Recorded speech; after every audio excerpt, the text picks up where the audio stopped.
Bollywood is in it. They have been producing movies where they paint Muslim figures as villains, as mindless barbarians, bloodthirsty killers. On the other hand, they paint the Rajputs or the Marathas as some noble figures with halos around their heads and very noble, very moral, very upright, very just figures. But the history is not like that. Taj Mahal is a tomb, right? The most famous building in India is a tomb. Yeah. Okay, and this tomb belongs to Aurangzeb's mother. Okay, Mumtaz Mahal, right? She was the wife of Shah Jahan. So this was his expression of love towards his wife, that he built this magnificent tomb for her. Assalamu alaikum wa rahmatullahi wa barakatuhu, brothers and sisters. Welcome back to another episode of the Father and Son podcast. Maybe we should make the catchphrase of this podcast. We've said it before, the most inconsistent podcast in the world. But alhamdulillah, when we do come to your screens, it's great stuff as usual. Joining us is Adnan Rashid. Ustad Adnan Rashid. He is the father in this equation, alhamdulillah, just for clarification. Assalamu alaikum. Wa alaikum salam wa rahmatullahi wa barakatuh. So we'll get straight into it, inshallah ta'ala. On previous episodes, we first discussed the rise of the Mughals. And now I think where we've come in this type of short kind of series on the Mughals, we're going to discuss the decline. So what marks the decline of the Mughals? Maybe you should give a little bit of context before the decline, just for people who maybe, they need a little bit of context, and then we can go into the decline straight away, inshallah. Okay, first of all, thank you very much for the question, and thank you everyone watching for the feedback, for all the positive feedback. People really enjoyed our previous episodes. People want more of this. They want more history. They want more Islamic dynasties. They want more Islamic characters and figures to be discussed. So in that light, we will proceed and we will continue to produce content whenever it is possible for us to do so. Alhamdulillah, the last episodes were received very well. We've had a lot of shots made of it, and they went out, and people want to know about these Mughal emperors and Mughal dynasty in particular, right? So in the last two episodes, we discussed the peak period or the rise period, right? The rise of the Mughal Empire. We discussed Zahiruddin Babur was the first Mughal emperor who had come from current day Uzbekistan into Kabul, and then eventually he invaded India. The details can be seen in that particular episode, the very first episode. Then we discussed Babur's successors like his son Humayun, and then Jalaluddin Muhammad Akbar and his religious inclinations, and then his son Jahangir and Shah Jahan, and then finally Aurangzeb Alamgir. So this period up to Aurangzeb Alamgir, who ruled for nearly 50 years. Aurangzeb Alamgir was one of the most powerful Mughal emperors to have lived, and he ruled from 1658 to 1707. To be precise, it is 49 years he ruled. That's right? Quite long for a ruler. That's a very long. He ruled for the most part of his life.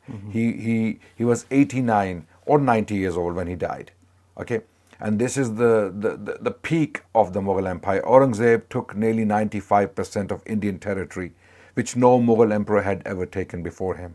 Okay, so he ruled most of India, and he's the only Mughal emperor to have done so, and he ruled for a very long time. Of course, he faced a lot of conflicts and disturbances within the empire. For that reason, he spent more than 20 years of his life in the south.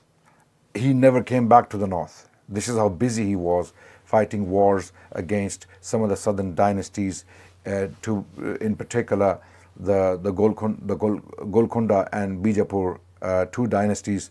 He subdued those two dynasties, and then he had to face the Maratha rebellions, and he had to stay for nearly 25 years of his life in the south. And we mentioned about him that he was one of the most religious. Oh yes, when he became emperor at 39, he memorized the Quran. He was already very religious as a young man, and this is why during the war of succession between the four brothers, the sons of Shah Jahan, the ulama backed Aurangzeb as the candidate for the empire, or to be the emperor, because he was the most religious out of all the four brothers. So he definitely ruled successfully. He was just. He appointed governors. He appointed ministers. He tried to distribute power fairly, and he was quite egalitarian in his approach. He's accused very often of being a bigot by the extremist Hindu ideologues in India today. They don't like anyone telling history as it is. We have mentioned it previously that anyone who states or writes history as it is, they don't like it. They want their own version of history told, which is very hostile to Islam and Muslims, which is very, very hostile against Muslim figures and kings. They paint them as villains, even in movies. Aurangzeb Alamgir has been painted as a vicious, barbaric nutter, okay, in one of the recent Bollywood productions. Yeah, what was that movie? There was a. There are few. I forget. There are few that There was one that caused a lot of controversy, isn't it? About the way in which they depicted the Mughals and stuff like that. You see, what has been happening lately in India, in particular Bollywood, they have been producing movies where they paint Muslim figures as villains, as mindless barbarians, bloodthirsty killers. On the other hand, they paint the Rajputs or the Marathas as some noble figures with halos around their heads and very noble, very moral, very upright, very just figures. But the history is not like that. Okay, history is not as simple or as black and white as that. History is very nuanced. Okay, there were noble figures within the Mughals or within the Muslim kings, and there were noble figures within the Hindu rulers. Right? They were not all the same. They didn't do the same thing at the same time. So one has to really look at history as it is. You have to take history as it comes to you, rather than reading your mind, your ideas, or your convictions into history. Yeah. So you have to be very, very clear on this. You can't be reading your convictions into history. You have to let history talk to you. When history talks to you, then you got to accept it as it is. What's happening in India, Bollywood is creating its own history, of course painting all Muslim figures, Muslim kings, Muslim sultans as villains, and creating some Maratha generals and kings as noble, upright figures, which is not the case, right? So history has to be understood as it is.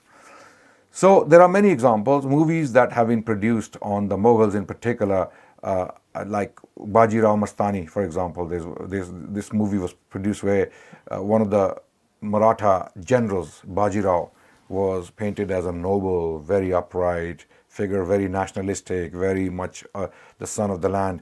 And on the other hand, the people he's fighting, the Muslims, are scavengers, okay, they are invaders, they are intruders, okay, they are usurpers. They have taken this land unfairly from the Hindus of India, and Bajirao is a national hero, is fighting the Muslims.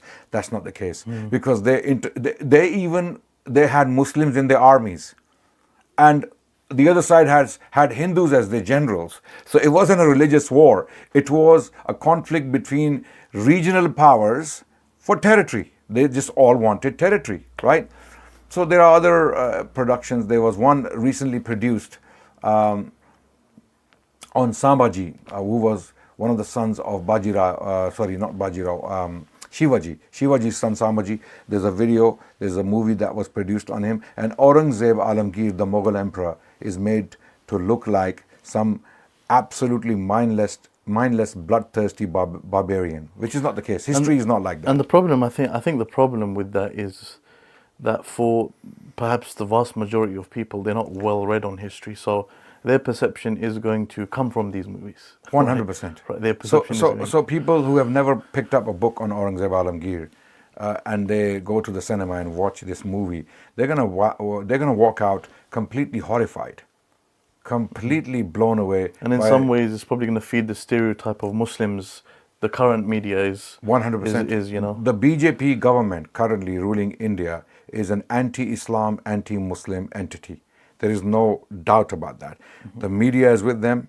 They have print media with them. They have electronic media with them. They have a very strong social media presence. Okay, they are pushing this narrative in India today, which divides the Muslims from the larger population. They isolate the Muslims as intruders, as invaders, as outsiders, and the narrative is that we need to bring these people back home.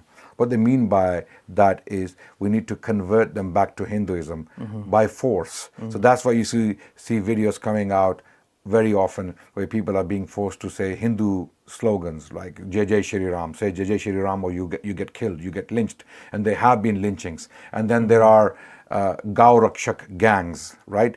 Gangs that protect cows, even though cows are the most neglected animal in India today, right? But if you slaughter a cow on Eid or for meat, you are a criminal who will be targeted and lynched. This has happened across India. And all of these movies, these productions, this distortion of the past or this distortion of history feeds into this narrative. It supports that narrative. So it's a very big cycle. It's a very big collaborative effort between the politicians and the media hubs and Bollywood. Bollywood is in it with all these people. That's why they keep producing these movies. For example, they produced this movie Panipat, right? I think that's the one I was talking about. Yeah, Panipat, where Sanjay Dutt is playing this nutter as they depicted him. Ahmad Shah Abdali, the Muslim king, the king of Afghanistan, who actually came into India to save Muslims from Maratha onslaught. The Marathas are committing crimes against Muslims, specifically targeting Muslims. And then we have Shah Waliullah ad-Dehlavi, one of the Muslim scholars from Delhi, who wrote a letter to Ahmad Shah Abdali inviting him to intervene to save the Muslims of India, because the Muslim sultans or Muslim kings or Muslim princely state rulers have lost the will or the power to do anything about the Muslims. They cannot protect the Muslims. So can you please come in and do it? Okay, so you can find this letter. It's been published, and it was published by Khaliq Ahmad Azami, one of the very well-known historians from the Indian subcontinent. He published this work titled Shah Waliullah ke Siyasi Maktubat, Political Letters of Shah Waliullah ad-Dehlavi. And one of those letters is obviously dedicated to Ahmad Shah Abdali, Ahmad Shah, the ruler of Afghanistan at the time.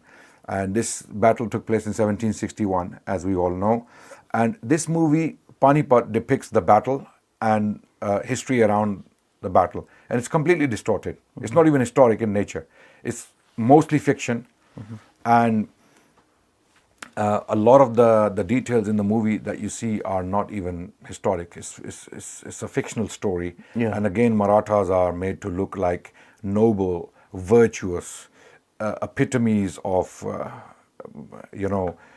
justice and peace and all that. But that's not the case. And they are shown to be sons of the land fighting a foreign invader.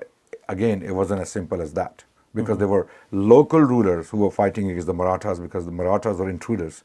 They would invade territories. They would ravage, literally ravage the countryside. They wouldn't discriminate between Hindus or Muslims. They would ravage everyone. They would go into territories, and then they would charge a tax called chauth, which is 1/4 of the harvest. They would take it from the farmers on the tip of sword. Okay, so there is a very famous surname that we find in this Indian subcontinent, Chaudhary, right? The word Chaudhary or Chaudhary comes from the word chauth. Chauth means 1/4. Okay, so Chaudharis were the people who were collecting this 1/4 from the farmers and handing it over to the Marathas. So they became criminals. Absolute. I wouldn't say that because we have some in our family. No, I'm right? joking. We have some in our family. Obviously, I'm only joking. So these people are not. But the word Chaudhary comes from this word chauth, which means 1/4 tax paid by the farmers to the Maratha rulers. Okay, so the people who were collecting this tax for the Marathas, okay, local elite or dignitaries, they were called Chaudharis. Chauth Haris became Chaudharis, right? So you see them in Bengal, you see them in the Punjab region. So a lot of these people were actually paying taxes to the Marathas, collecting it from the masses. Interesting. So these are very interesting snippets that people need to understand and know. Coming back to the decline. The decline, yeah. I think we should get to the decline. So Aurangzeb Alamgir, he rules for almost 50 years. Okay, so you can say from 1526 to 1707, almost 170 years, let's say, Mughal emperors are ruling India. And they're stable and... They are relatively stable. They are still expanding. They are still fighting wars. They're still trying to consolidate their territory and their power and their influence, right? So up to the point of Aurangzeb, it's peak. It's the rise. As soon as Aurangzeb Alamgir dies in 1707, the decline starts. Okay. And you asked a very good question. How do we determine decline? Yeah. Okay. We determine decline just as we determine the rise, the incline. The rise is signified by taking of territory, riches, wealth, land, taxes, military prowess. This is how you determine the rise of a particular dynasty or a particular entity, right? Yeah. So the Mughals are rising from Babur onwards with setbacks here and there, historically speaking, and those are details we cannot get into. For example, the Suri dynasty was created right in the middle of Mughal takeover, right? Mughals lost India for some time, and this Afghan dynasty called the Suris, they came to power for some time, okay? And then the Mughals came back, Humayun came back from Persia and took India back from the Suris, and thenceforth we had other Mughal emperors born. So from 1526 to 1707, how many Mughal emperors have ruled? Let's count them. Babur, Humayun, Akbar, Jahangir, Shah Jahan, and Aurangzeb. That's quite a lot for Yeah. 120 or so years. Yeah, no, that's more than 100, nearly 170 years. 170 years. Okay, so this is now 6 emperors. Okay, I mean that's 6 yeah. emperors who rule during the peak period, the rise period, the incline period. Okay, so this is when the Mughal Empire is becoming stronger and stronger. It's going from strength to strength, with again temporary setbacks here and there. Okay, temporary challenges throughout this period, right? So around 170 odd years, 6 Mughal emperors are ruling. But then, this is a point I want to mention. Okay. From 1707 to 1757, how many years is that? 50 years. 50 years. In those 50 years, 13 Mughal emperors sat on the Mughal throne. Wow. So you have 170 years, 6 Mughal emperors, right?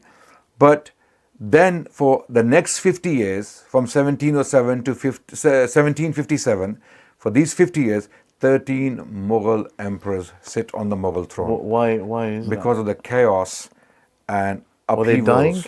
dying?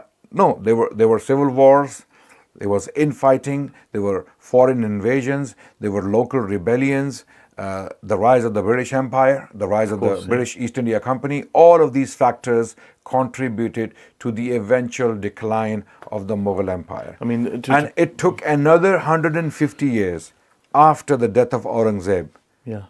for Mughal Empire to completely diminish or get dismantled. This is 1757. 1857. 1757 is 100 years before the mutiny. The mutiny. Right. The Indian mutiny of 1857 completely dismantled the Mughal Empire. Whatever remained of the Mughal Empire, albeit a token empire, right? By the time Bahadur Shah Zafar, the last Mughal emperor, is ruling, he's not really ruling. He's ruling within his fortress, the Red Fort in Delhi, right? Yeah, He doesn't have much political or military influence outside. So by the time he comes to power, the Mughal Empire has already been reduced to that fort, just literally that compound, that huge compound that we still find in Delhi today, the Red Fort.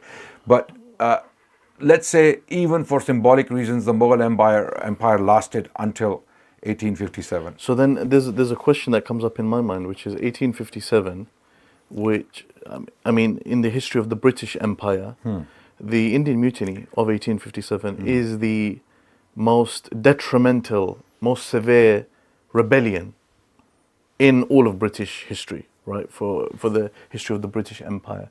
The second is the Morant Bay Uprising that happened in 1865. Yeah. So the Indian Mutiny is the biggest one. That ends up obviously causing a problem for the East India Company. Yes. And it stops their rule. Right. So why does it also affect the Mughals? It affects the Mughals because Mughals are blamed for leading the mutiny, which they did not. Okay. If you read William Dalrymple's book, The Last Mughal, it explains the details quite well. Okay. It's a very good book. It's a readable book. Dalrymple is a very good author. Okay. He has written extensively on the history of India. He has written around 4 books, if not more, specifically on the history of India. Yeah. He has written Anarchy, which is the history of the East India Company, the rise and fall of the East India Company. Then he has written The Last Mughal, a biography of the last Mughal Emperor Bahadur Shah Zafar, and with it, the history of the Indian Mutiny, because it is connected to that emperor. Okay. Then he has also written a book titled The White Mughals, how some white men from Britain had become Mughalized or Indianized, for that matter. Yeah. Okay, they started to read Urdu and say Urdu poetry and things like that. So it's a very interesting book. How white British East India Company men got immersed into the 18th century Mughal culture. It's a very interesting book. Okay, and then another book he has written on the Anglo-Afghan War, the first Anglo-Afghan War. The book is titled Return of a King. And he's got a new one on, it's called The Golden Road. It's on the Silk Roads. Okay, I'm not aware of that one. Yeah. I haven't read it, so I would love to read it. He's a very good author. I strongly recommend William Dalrymple on this region. Okay, reading the history of this region. Also, Audrey Trush has written a biography of Aurangzeb Alamgir. We also have other books that I strongly recommend. For example, one of the books I was recently reading is India in the Persianate Age by Richard Eaton. Very good book. It's a history of 700 years, from 1000 to 1700. It's a very good book. So I think we should come back to the causes of decline. So we have seen the Mughals saw their peak in those 170 years, from 1526 to 1707. That's around 170 years. And within that period, 6 rulers. Within that period, that peak period, witnessed 6 Mughal rulers. Okay, so Babur ruled for 4 years, from 1526 to 1530. Humayun ruled for around, you can say, 15 years. Okay, because Suris came in the middle. They took India for a while. Okay. Around 18 years, if I'm not mistaken. And then Humayun came back for 1 more year, and then he dies within that year. He falls from the stairs of his library, and he dies, right? Then his son, who was 13 years old at the time, Jalaluddin Muhammad Akbar, comes to power in 1556, and he rules until 1605. So he also ruled for nearly 50 years. Okay. Then comes his son to power, who is Jahangir, from 1605 to 1627. He rules, okay, for nearly 22 years. He rules India. Okay, his history is very interesting as well. So keep in mind, everyone watching, that we will be covering each and every single one of these Mughal emperors independently. Okay, there will be an episode on each one of these Mughal emperors. Watch that space. Inshallah, eventually that's going to happen. Then the next emperor was Shah Jahan, who ruled from 1627 to 1658, when his son Aurangzeb Alamgir came to power, eventually ruling until 1707. So this is the peak period, the golden age of the Mughal Empire, when the Mughals were the richest, the most powerful, the most influential, the most dominant power in the Indian subcontinent. Okay, militarily and economically. In fact, during the reign of Aurangzeb Alamgir, India became the richest country in the world, whereby almost 24% of global GDP was found in the Indian subcontinent. So India had gold and other precious gems and money, basically. India was rich. India was actually exporting its products to the rest of the world, even as far as Britain. This is the time when the British merchants came in to do trade with the Mughals. Okay, so they would take cloth from Bengal and sell it in Britain, right? And they would take spices. They would take spices from India. So the East India Company was formalized for that reason. And it initially took 3 stations in India. One was Surat, okay, in Gujarat, current-day Gujarat. Another one was in Malabar, okay, and then the third one was Fort William, which is Calcutta, which is current-day Calcutta in Indian Bengal, okay. And these stations were used to do trading for the East India Company. And eventually, when the East India Company saw the Mughals declining militarily and Mughals are being attacked from within, there are local rebellions. So they also joined this land grabbing exercise or enterprise and eventually ended up taking land from the Mughals. So how did this decline happen? Very quickly, I want to talk about it because time is not on our side. And please, everyone listening and watching, bear in mind that these episodes are very, very brief in their nature. We're not giving you details. For details, you have to look into books. Okay? So there is a very good book by Jadunath Sarkar, who was a very biased historian, no doubt. He was a Hindu nationalist of some sort. He was writing during the British period, and he published a four-volume set titled The Decline of the Mughal Empire. I strongly advise that set for the decline period specifically, right? He was a biased historian. He was a Hindu nationalist of some sort. But again, the information he imparts is very interesting and it's mostly accurate. Okay, his conclusions you don't have to agree with necessarily, but the information is, of course, taken from the primary sources. Jadunath Sarkar, The Decline of the Mughal Empire, in 4 volumes. So decline, when Aurangzeb Alamgir dies in 1707, okay, he leaves behind a huge vacuum financially. Okay, finances have been exhausted because of his wars in the Deccan region or in the south against the Marathas in particular. First Shivaji and then his son Sambhaji, right? So Aurangzeb kept his military in the south to keep the Marathas at bay. And he dies in the south and eventually gets buried in this city called Aurangabad, which was there. And he got buried in a very humble grave. If you look at Mughal emperors' tombs, you'll see they are lavishly decorated. There's a lot of floral design and marble, and also Taj Mahal is a tomb, right? The most famous building in India is a tomb. Yeah. Okay, and this tomb belongs to Aurangzeb's mother. Okay, Mumtaz Mahal, right? She was the wife of Shah Jahan. So this was his expression of love towards his wife, that he built this magnificent tomb for her. And he was in love with her daily, of course. I mean, she gave him 14 children, right? And she died in childbirth. And she suffered. She went through a lot. Okay? This is a love story that needs to be told again and again. This is a wife who was completely, blindly, unashamedly, unconditionally dedicated to her husband. She went through all difficulties and challenges. Even when Shah Jahan was on the run, running throughout Indian territory from his father. His father was pursuing him because he was in rebellion against his father. Shah Jahan, when he was running from place to place, from city to city, Mumtaz Mahal was with him, giving birth to children at the same time, staying strong, standing next to her husband, giving him courage and strength and encouragement. So he did not, Shah Jahan never forgot that.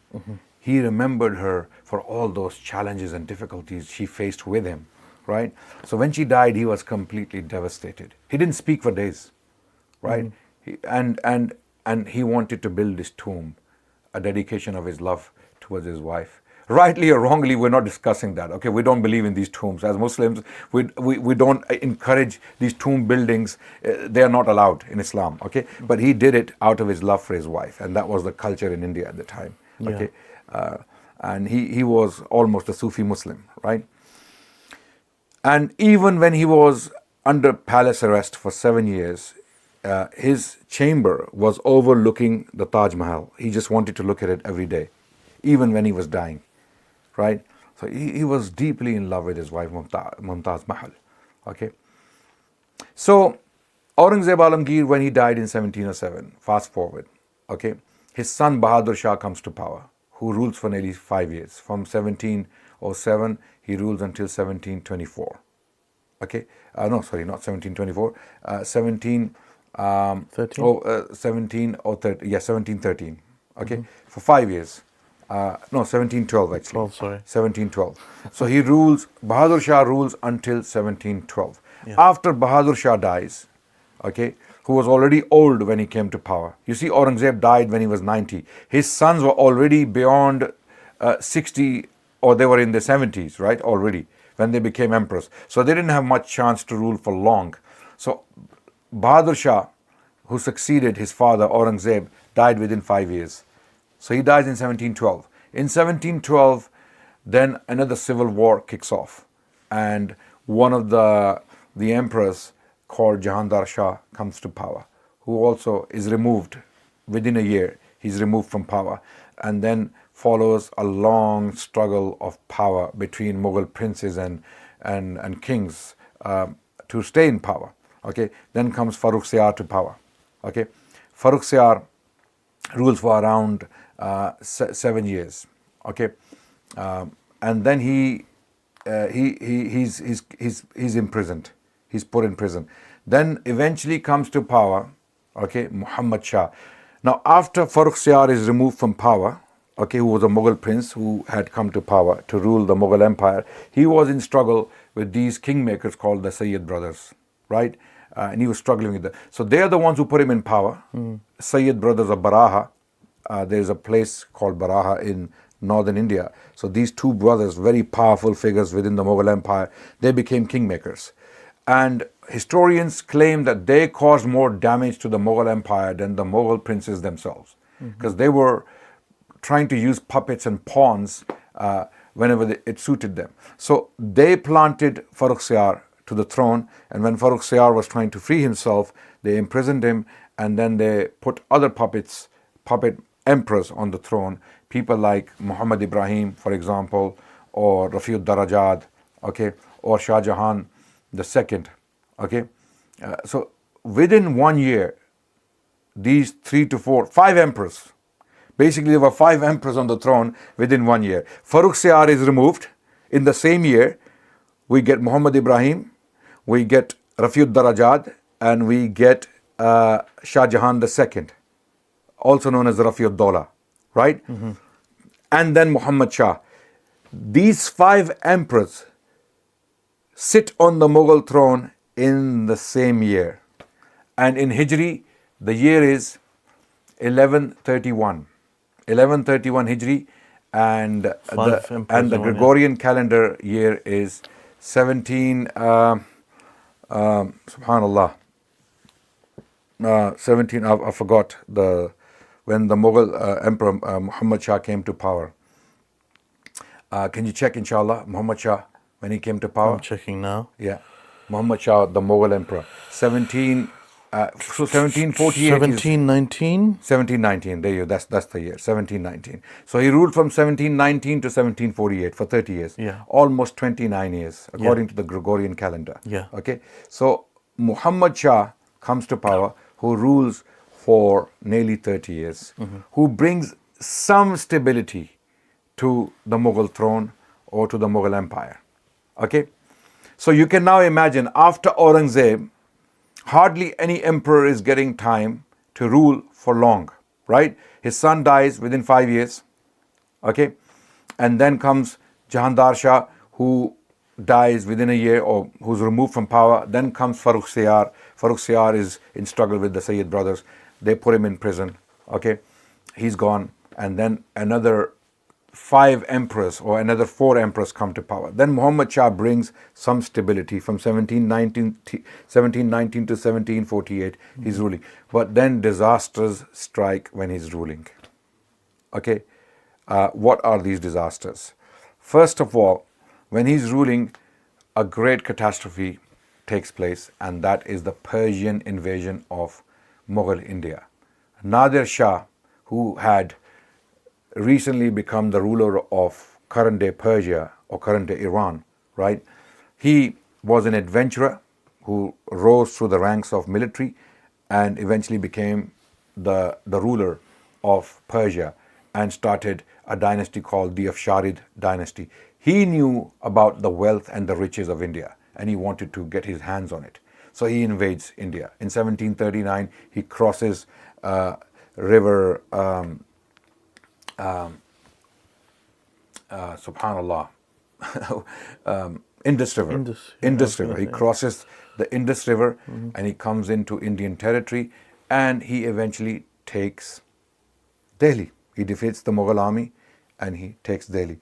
and he loots Delhi. His soldiers, his Persian soldiers, they went from neighborhood to neighborhood and they looted and raped and killed anyone who came along. And there are stories that many ashraf, many noble families got destroyed as a result of this invasion. And Nadir Shah was seen as a villain by the ashraf or the noble families of Delhi. And he devastated Delhi. He completely broke the back of the Mughal Empire. Mughal prestige never recovered after that. Because Mughals were seen as a power. They still had a name. They still had military prowess. They had riches. Okay, they still had not lost their provinces. They were very, very powerful. But this invasion in 1739 broke that prestige. Now, after Nadir Shah having looted, having robbed Delhi of its riches, that includes gold, silver, utensils, pots, swords, gems. Basically, he looted the Mughal treasury, even the library, even the books went with him towards Persia.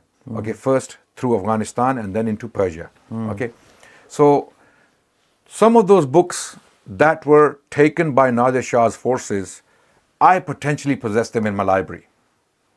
Because they came around in book markets, booksellers are selling them, and you see a book that comes from the Mughal period, written in India, and is found in one of these places, like in a London auction, let's say.